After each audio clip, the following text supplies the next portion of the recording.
The teacher will give the class a statement about the previous lesson.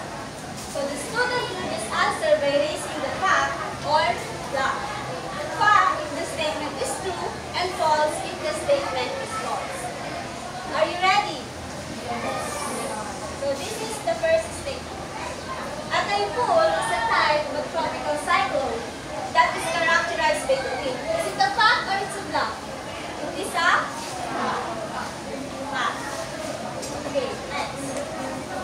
A tropical cyclone characterized by the 5 stages: tropical depression, tropical storm, severe tropical storm, typhoon, and super typhoon. Is it a fact or bluff? Is it a fact? Good. Next statement. A typhoon is formed in warm water. Is it a fact or bluff? It's a fact. Okay. Hurricane Lane when it formed at Northwest Pacific. Is it a fact or bluff? Are you sure? Are you sure your answer? Is it? Why bluff? Why bluff? Stand up. Okay, why bluff? Because?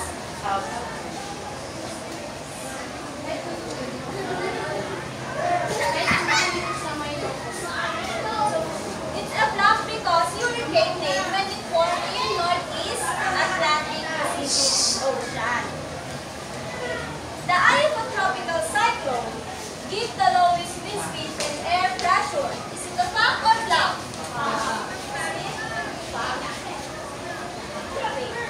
A tropical cyclone with a maximum sustained wind of 67 km/h is classified as a tropical depression. Is it a fact or bluff? Are you sure?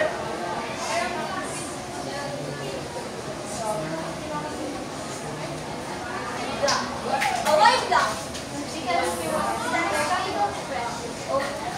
the maximum wind speed of the tropical depression is 61 km/h. Very good. Because the maximum sustained wind of a tropical depression is 61 km/h.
Latitude is measured the north and south of the equator. So how about longitude? Can you define what is longitude? Anyone from the group 5? Can you please stand up? What is longitude? Can you define or describe what is longitude? Anyone from the group 5? What is longitude?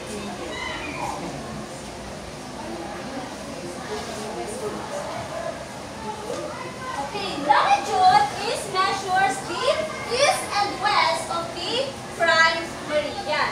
So look at the globe. Where is the Philippines located? Look at your globe.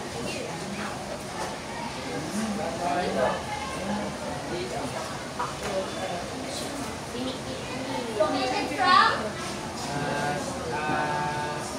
Where is the Philippines located from? Okay. Okay, very good. Philippines located in Southeast Asia. Now, can you get the exact latitude and longitude of the Philippines? Okay, look at your globe. Can you get the exact latitude and longitude of the Philippines? Look to the Philippines. Okay. You said the Philippines located at Southeast Asia. Now, can you get the exact latitude and longitude of the Philippines?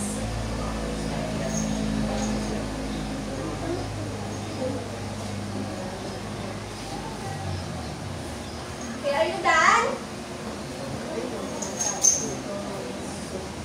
Are you done? Okay, what's the exact latitude of the Philippines?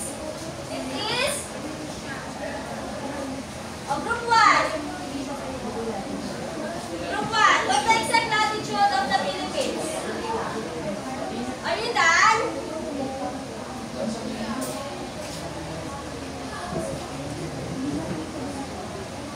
Group 2, did you already get the exact latitude?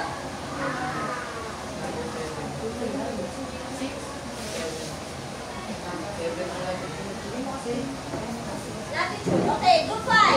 What is the exact latitude of the Philippines? Okay. The latitude of the Philippines is 5 to 20 degrees latitude. Now, look the exact longitude of the Philippines. Okay. The exact longitude of the Philippines is 115 to 120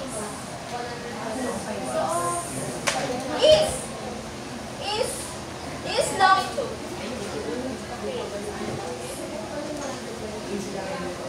Okay, stop.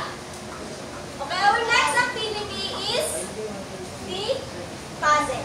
So I have here, inside of this is puzzle. So you need to complete, so don't open.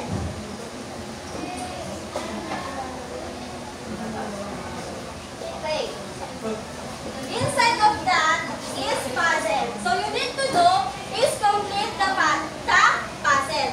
The first group that we will complete the puzzle will get a prize. You can now start. The first group that we will first to complete the puzzle will get a prize.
Sit down.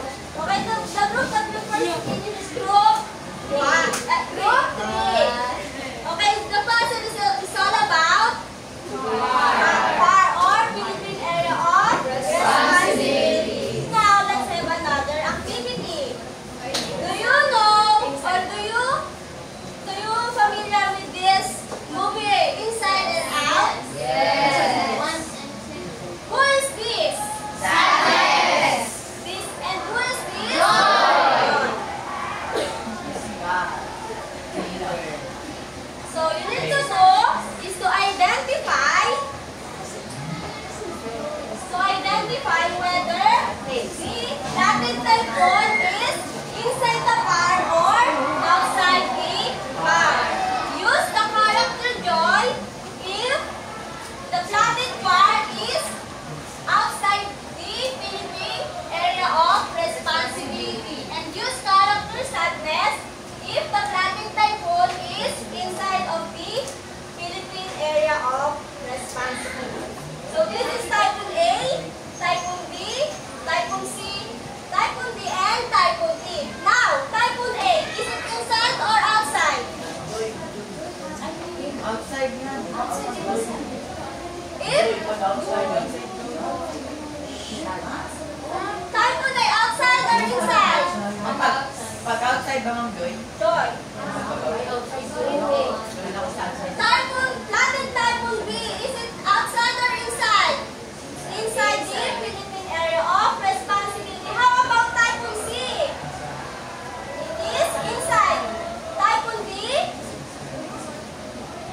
Inside, and Typhoon E is outside of the Philippine Area of Responsibility. Now, I know you have already know or you have an idea what our topic for today. So our topic for today is all about Philippine Area of Responsibility. Now, the Philippine Area of Responsibility is bounded of imaginary line around the Philippines, including bodies of water. What are those bodies of water?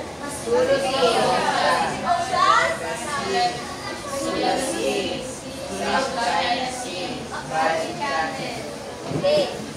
So, the Philippine Area of Responsibility is an area in the Northwestern Pacific where PAGASA, the Philippine National Meteorological Agency, monitors weather occurrences. So the PAR use Philippine or the meteorologists use PAR to determine whether a tropical cyclone will enter to the Philippines. So once the tropical cyclone enters to the Philippines, PAGASA will monitor its maximum sustained wind because there's a chance to become a tropical storm or super typhoon or super typhoon. Once they know if the tropical cyclones enter to the PAR, they issued advisories or public warnings for Signal. And if the tropical cyclone enters to the PAR, there's a chance to landfall here in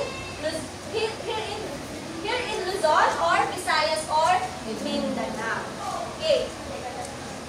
Significant weather disturbances and specifically tropical cyclones that enter or develop in the PAR are given Philippine specific name. So if the tropical cyclone is outside the PAR, its name is international name. But if the tropical cyclone enters to the PAR, the PAGASA will change it into Filipino name, and it is arranged in alphabetical order.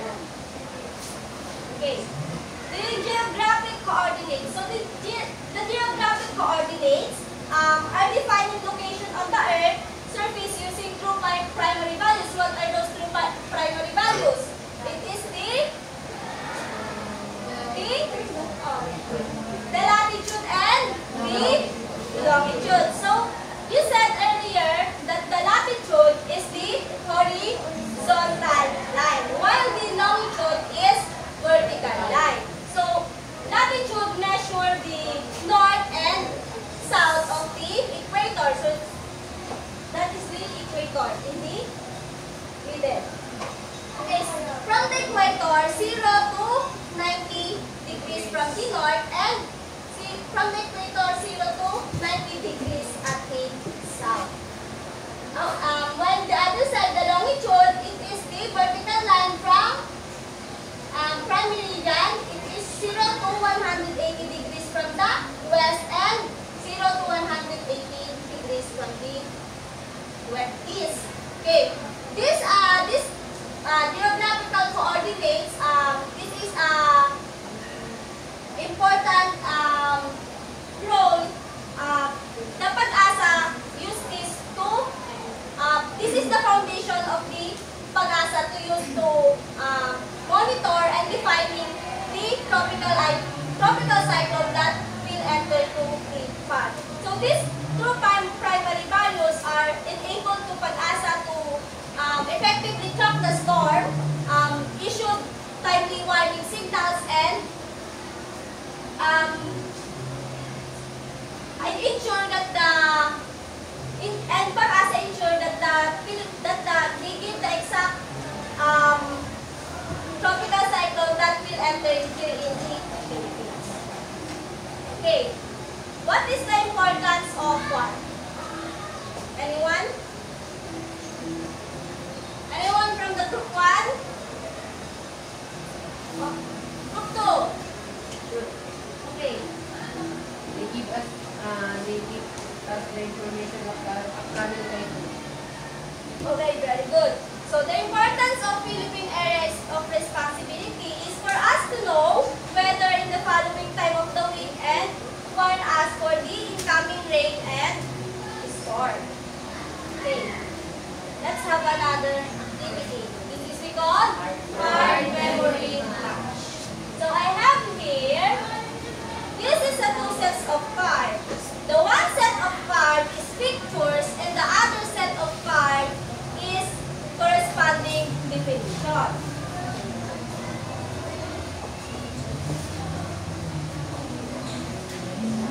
So you need to do is to match the pictures to its corresponding definition. You can now start.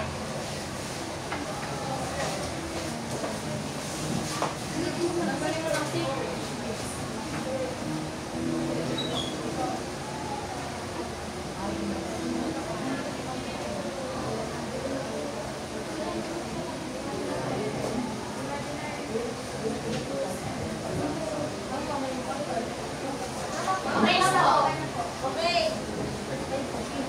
What are those pictures? How about group 5 and group 4? Are you done? Group 2, are you done? Okay na po.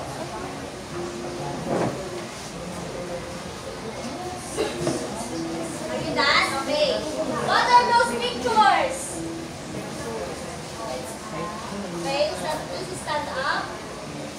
It's a collection of essential items to help you and your family survive the event of an emergency. That is survival emergency.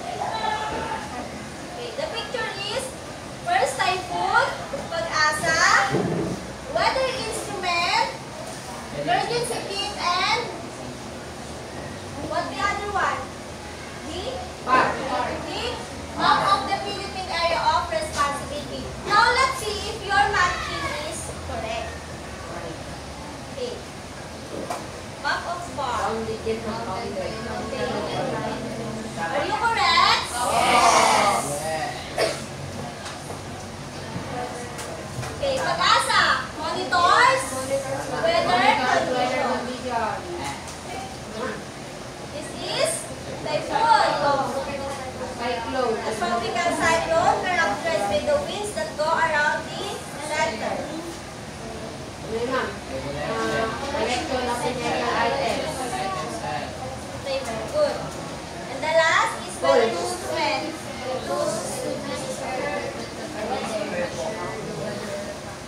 Are you correct? All of you are correct? Yes. Very good. Okay, now, what is essential to know the part and how it helps communities? Anyone from the group? Group 3.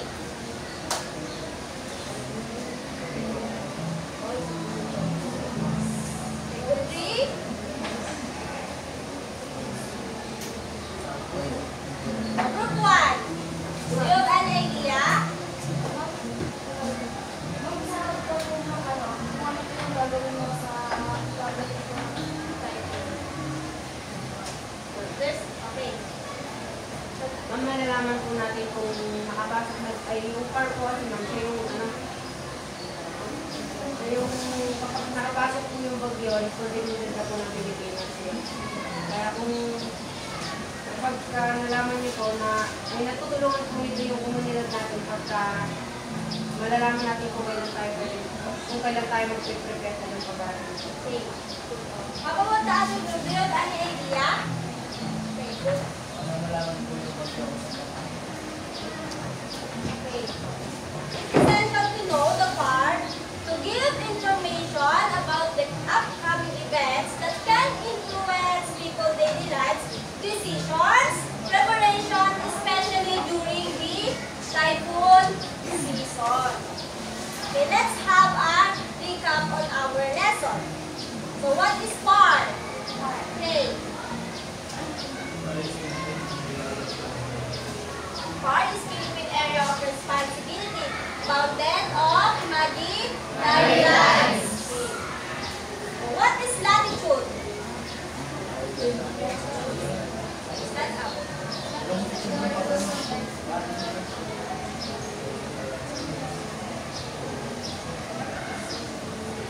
The latitude is, it is the horizontal line that measures the north and east of the. Okay, how about what is longitude? Anyone? Group 2. Ma'am, Okay, what is longitude? longitude is the vertical line that measures the east and south. Ay, east and west or the Philippines. Ay, the world. Very good. Okay, longitude is the vertical line that measures the east and west of the prime meridian. Now, to assess how much you learned today, you will buy newscast. So, do you know about the newscast? Are you familiar? Yes. So today you will be a newscaster. Transform as a newscaster. So this is the direction. So each group will represent a different news, focusing on a specific aspect of part. Focus on further news report. So group 1 is weather forecast. Group 2, disaster preparedness. Group 3, impact stories. Group 4, climate change. And group 5 is technology and innovation. And you now collaborate to your group, and after that, you will present here in practice. Ilang minuto po? Mga nakulang po. Okay. The group that will first to present is group 1. Next is group 2. Group 1. Group 1, are you ready to present? Yes. You will present.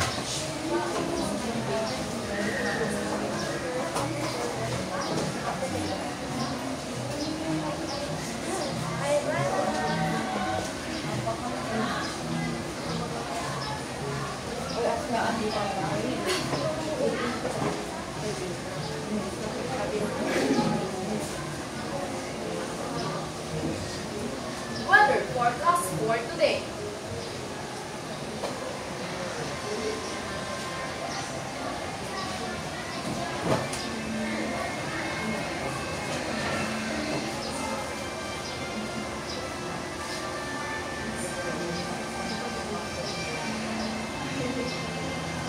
Typhoon Ompong has intensified as it approaches Luzon, according to Pag-asa's 5 a.m. bulletin.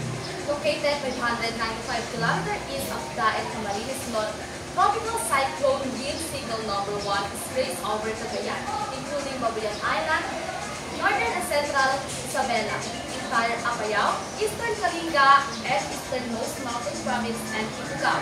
Residents of Isabela and Cagayan can expect moderate to heavy rains in the next few hours, possibly causing floods or landslides.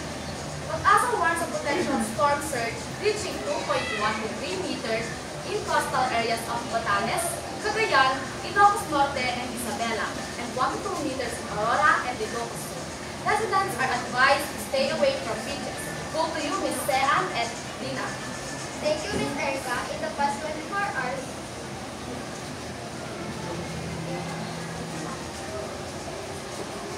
thank you, Ms. Erica. because 24 hours remains of indirect savings negative flooded.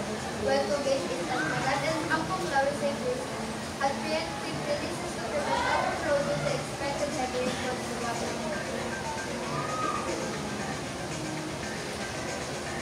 The National Disaster Risk Reduction and Management Council, DRRM, has activated its emergency response team and is coordinating with local governments to prepare for potential evacuation and relief operations.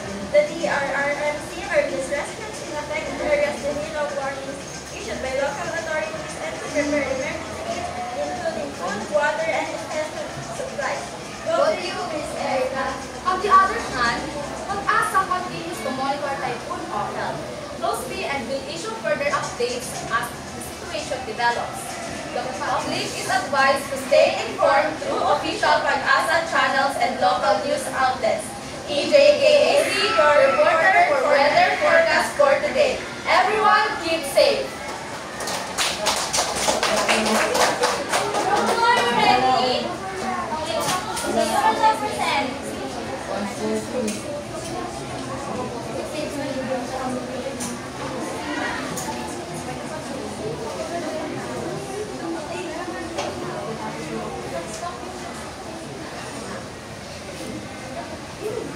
Gusto na lang.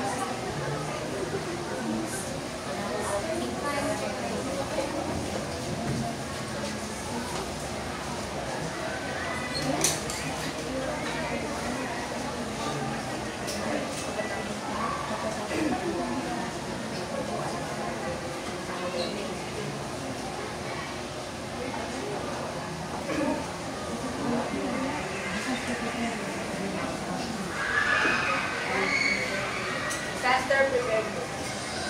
People in the Philippines have made a disaster preparedness for the typhoon. OLEF and government agencies are now helping tackle the barangay. Due to the awful weather, while we're on that, some of the barangays have helped some people who are landslides and fractures have been an issue as the typhoons go on. But at least, the disaster we are here to take something in order to avoid getting to the typhoon. Always remember, when it's raining, bring an umbrella or wear a raincoat in order to avoid getting wet or getting a fever. It's always essential to always have a dwelling. When there's a flood, please avoid going in as it may cause leptospirosis. Always remember to cover up any hole in the roof as leakage may possibly occur. Again, I am Norjan, your newscaster. And I am Ivan Alexis, your newscaster too. That's all. Please stay safe and keep dry.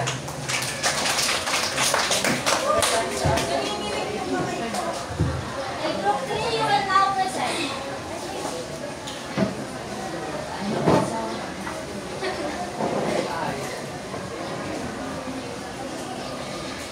News with no bias, news with the only truth. Good morning, Kaalawan National High School. Reporting live today on November 14, 2024. I am Rhea, your IDPL Della. I am Fiona Escopisha. Here is the round of story this morning. Typhoon Nika forces over 2,500 families to evacuate in Aurora, City. According to a report from the Isabela Provincial Social Welfare and Development Office, at least 5,220 individuals from 1,783 families have been evacuated from 16 towns across the province alone. In Aurora, the Provincial Disaster Risk Reduction and Management Council reported that 5,240 individuals, or approximately 1,834 families, are currently taking shelter in designated evacuation sites across the province. Family food packs have been prepared for distribution to the northern part of the province, including the towns of Nilalungan, Casiguran, and Dilasa. Isabela Governor Rodrigo Arbano urged residents to stay calm as the provincial government has been on red alert in anticipation of the typhoon's impact. But he also expressed concerns about potential flooding in the Philippines. Hinihingi ko lang sa atin na magdasal tayo. Huminahon tayo ng konti. Huwag naman tayong magpanik kaagad sa ating lalawigan. Mag-prepare lang tayo. Nakaposition naman lahat ng gamit natin. Nandyan naman ang ating mga tao na sanay na sa mga rescue saka sa paghahanda natin. Yung mga pupong dyan, palakasin natin. Nandito kami lahat na nakaposition na yung mga goods ko saka sakali may baha, Alvaro said. He also said many farmers were able to harvest their crops before the typhoon. A liquor ban has been imposed across Isabela in response to the typhoon. The local government has also implemented a no sale, no fishing, and no swimming policy to ensure the public safety during the storm's impact. Nika was moving across the Cordillera after its landfall in Aurora province earlier in the day and tracking through Isabela. According to the Philippine Atmospheric, Geophysical, and Astronomical Services Administration, or known as PAGASA, it was near Cagawe while traveling west-northwest at 25 kilometers per hour as of 2 p.m. on Monday. Typhoon sustained winds of 130 kilometers per hour. Nika may weaken to a severe tropical storm across the mainland Luzon, though this is expected to continue bringing storm winds and heavy rain across affected regions. We wish the victims of Typhoon Nika the best. Then again, News has with no bias. news with only the truth. Everyone keep safe. This is NWB signing off.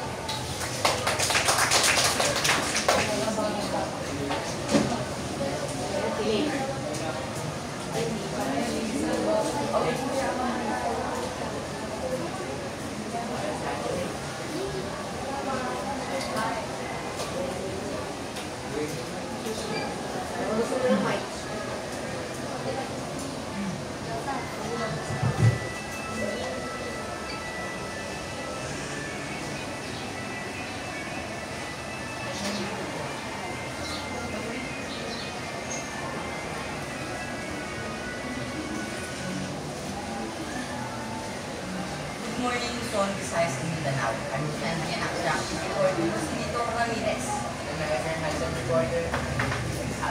We are your radio broadcasters, people who spread new news. Not only news, we also spread new news about the storm around the world. We are DJLA News, the Pacific Alliance for Resilience in the face growing threat from climate change, with significant application of future disaster preparedness. Scientists predict increasing erratic weather patterns, including more intense rainfall events, prolonged droughts, and stronger typhoid flows. What we will experience during the climate change: intensified rainfall and melting. What will experience due to climate change? Intensified rainfall and flooding. Recent studies indicate a substantial increase in the frequency and intensity of rainfall in several foreign member states. This leads to more frequent and several flooding, impacting infrastructure, agriculture, and human life. But we will also experience prolonged droughts and water scarcity.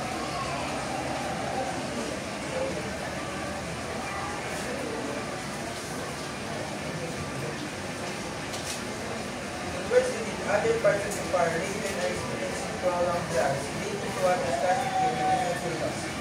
Climate models suggest that their dry spells will become more frequent and severe, threatening food security and livelihood. And as time goes on, climate change so we will experience stronger tropical cyclones. The Far region is highly vulnerable to tropical cyclones, and climate change is expected to intensify these storms, Resulting in stronger winds higher storm range, and reduced rainfall. This was a significant threat to coastal communities and institutions. Future disaster preparedness effort was focused on strengthening culture. that's all. Keep safe, everyone.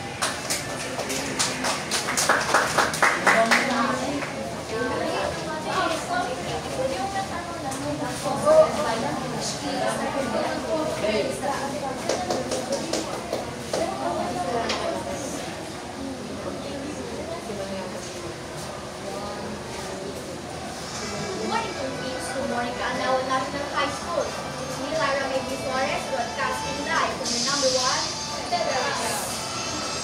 We will show you how technology is transforming weather forecasting, disaster response, and communication in the Philippines. a nation often hit by natural disasters. This is Angela Santos, reporter number 1, Action Hub Information. The Philippine government has embraced traffic air schools to benefit get the first passage. Pag-asa ng Maurice Samahan, Community, and the Federal Guard Black Storms with great precision, giving communities more time to prepare the vehicles. This is the minimum settled further the United States of King, allowing the schools are not done and with fairness right after but it's rather to realize the efforts taken and more offering allowing for greater and communication is also key with the help of satellite phones, mobile apps, and community-based warning systems. Real-time alerts and critical information get reached in the most remote areas, ensuring people can report safe for emergencies. Minnesota reporter number 3, now speaking for your life. By combining big data, dispatching mapping and rapid communication, the Philippines is improving traffic response and resilience, making sure resources are better allocated and lives are saved. Ang rule number 2. Kaya hindi mo kayo ng program mo, morning special time. Panawin rating, serving, prepare, or respond to disaster. Stay safe, stay informed. But that's saying no number